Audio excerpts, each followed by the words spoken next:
రోజు రోజుకి గోల్డ్ రేట్లు పెరుగుతున్నాయి. తాకట్లో ఉన్న బంగారానికి వడ్డీలు పెరుగుతున్నాయని టెన్షన్ పడుతున్నారా? కొమ్మూరి గోల్డ్ వచ్చాక ఆ టెన్షనే పోయింది. కొమ్మూరి గోల్డ్. టెక్కీస్ రోడ్ల మీద పడుతున్నారు అనే మాట ఈ మధ్య బలంగా వినిపిస్తోంది.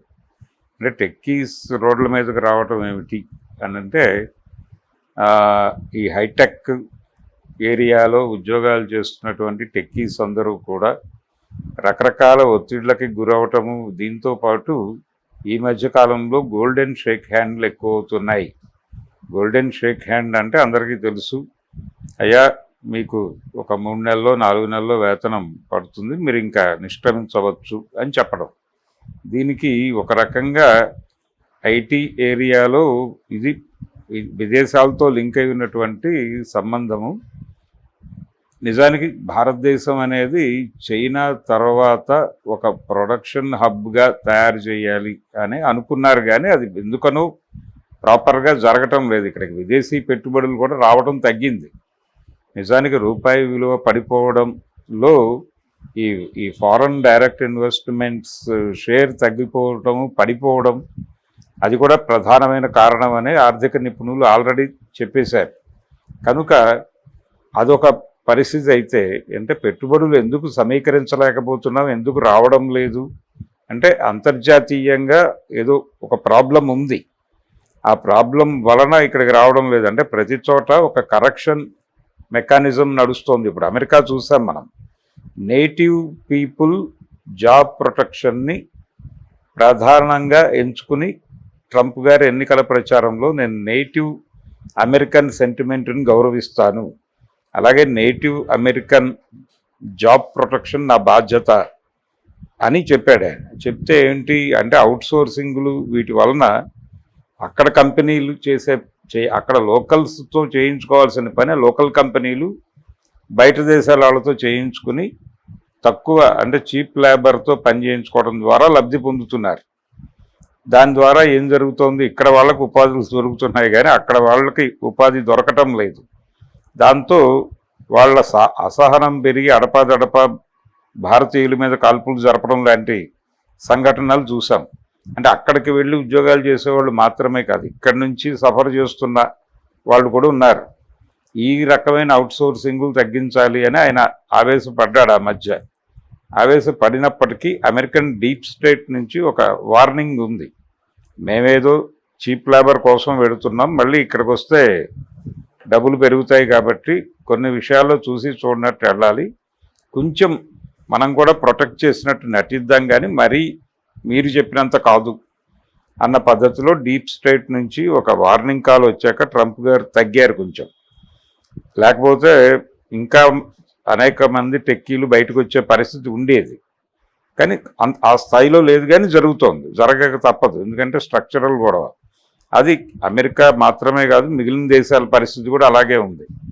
అంటే అంతర్జాతీయంగానే ఒక ఆర్థిక మాంద్యం ఏదో నడుస్తోంది, దాని రిఫ్లెక్షనే మన మీద పడుతోంది. ఇక్కడ సంపాదనలు తగ్గుతున్నాయి, నిరుద్యోగం పెరుగుతోంది, చాలా గందరగోళం జరుగుతోంది, ఖర్చులు పెరిగిపోతున్నాయి, రేట్లు పెరిగిపోతున్నాయి. ఈ పెరుగుతున్నటువంటి రేట్లన్నీ పర్సూ చేయడానికి ఎవరికి ఎఫర్ట్ పెట్టలేనటువంటి పరిస్థితి వస్తోంది. సంక్షోభం ముదురుతోంది, ఒక ఆర్థిక తుఫాను రాబోతోంది అని రాహుల్ గాంధీ లాంటి రాజకీయ నాయకులు బలంగా మాట్లాడుతున్నారు. పెట్రోల్ రేట్లు గణనీయంగా పెరుగుతున్నాయి, దాని ప్రభావం ట్రాన్స్పోర్టేషన్ రంగం మీద పడుతుంది, ఇతర సరుకుల మీద వాటి ధరల మీద పడుతుంది. దాంతో ఏది కొనేటట్టు లేదు, ఏది తినేటట్టు లేదు అనే పరిస్థితి క్రియేట్ అవుతోంది. అంటే లోకల్ మార్కెట్ మీద ఈ కొనలేనితనం ప్రభావం పడితే ఇక్కడ కూడా ఆ ఏరియాలో కూడా ఉద్యోగాలు సఫర్ అవుతాయి. అందుకని ఒక క్రైసిస్ ఏదో నడుస్తోంది అంతర్జాతీయ స్థాయిలో. ఇదేదో భారతదేశానికి మాత్రమే పరిమితమైనది అనుకోవడం తప్పు.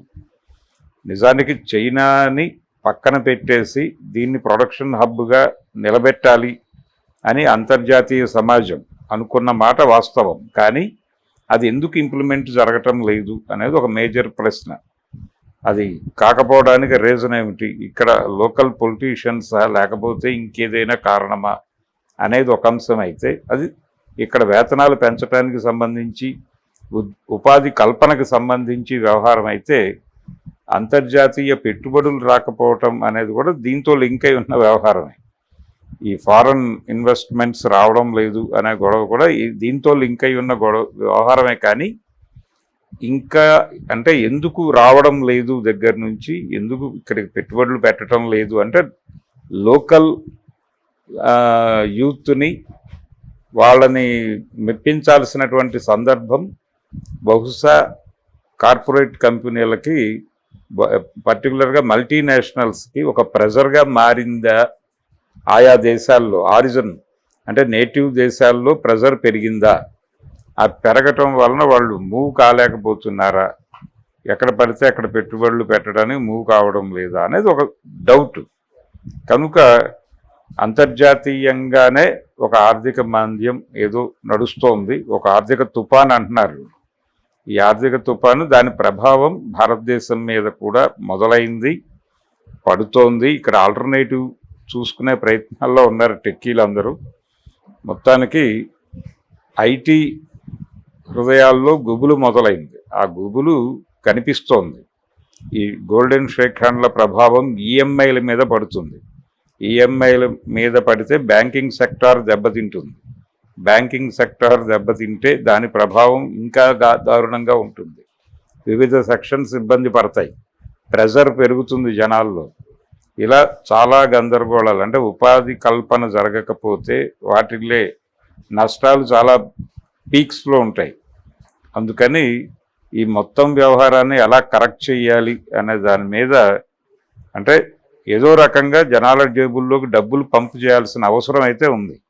మరి అది ఎలా పంపు చేస్తారు, ఎలా వ్యవస్థను నిలబెడతారు, దానికి మోడీ గారి దగ్గర ఉన్న వ్యూహం ఏమిటి, ఆయన ప్రపంచ స్థాయిలో జరుగుతున్న కరెక్షన్ గురించి ఈయనేమనుకుంటున్నారు. అలాగే ఈయన ఇప్పటికీ ఇతర దేశాల్లో నేటివ్ ప్రొటెక్షన్ అనేది జరుగుతోంది, కానీ ఇక్కడ నేటివ్ ప్రొటెక్షన్ అనే దాని మీద మన ప్రధాని శ్రద్ధ పెడుతున్నట్టుగా కనిపించడం లేదు. ఈయన శ్రద్ధ పెడితే పరిస్థితి కొంచెం మెరుగుపడే ఛాన్స్ ఉందని అంటున్నారు. మరి ఆ మేరకు ప్రభుత్వం ఏవైనా ఆలోచిస్తుందా అనేది అయితే చూద్దాం. ప్రస్తుతం అయితే అందరూ మాట్లాడుకుంటున్నట్టుగా ఒక ఆర్థిక తుఫానుకి ప్రపంచం సిద్ధపడాల్సినటువంటి అవసరం అయితే చాలా బలంగా ముందుకు వస్తోంది.